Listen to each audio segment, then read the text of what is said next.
നമസ്കാരം. കേരളം ഈ മണിക്കൂറിൽ ഏറ്റവും ഞെട്ടലോടെ കേട്ടുകൊണ്ടിരിക്കുന്ന ഒരു വാർത്തയാണ് കോൺഫിഡന്റ് ഗ്രൂപ്പിന്റെ ചെയർമാൻ ഡോക്ടർ CJ റോയിയുടെ മരണം.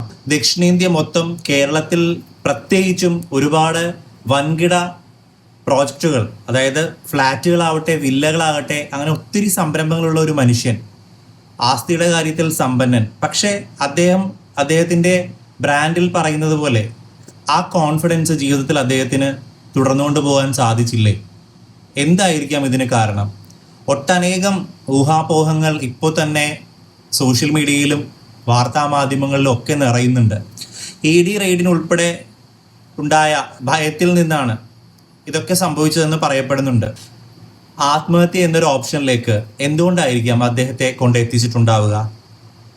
ജീവിതത്തിൽ അദ്ദേഹത്തിൻ്റെ കോൺഫിഡൻസ് എവിടെയെങ്കിലും നഷ്ടപ്പെട്ടു പോയോ?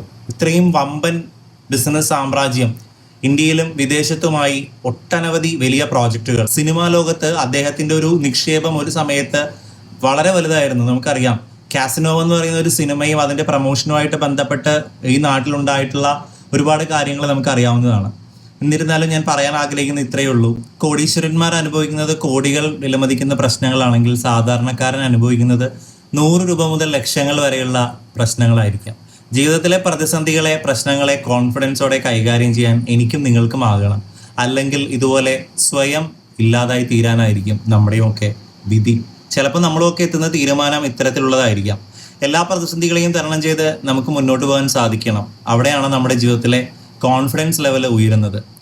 അദ്ദേഹത്തിൻ്റെ മരണത്തിൻ്റെ യഥാർത്ഥ കാരണങ്ങൾ മറനീക്കി പുറത്തു വരട്ടെ. അദ്ദേഹത്തിൻ്റെ ആത്മാവിന് നിത്യശാന്തി നേരുന്നു. ജീവിതത്തിൽ ഏറ്റവും നല്ല തീരുമാനങ്ങൾ എടുക്കാൻ നമുക്കെല്ലാവർക്കും സാധിക്കട്ടെ. നന്ദി.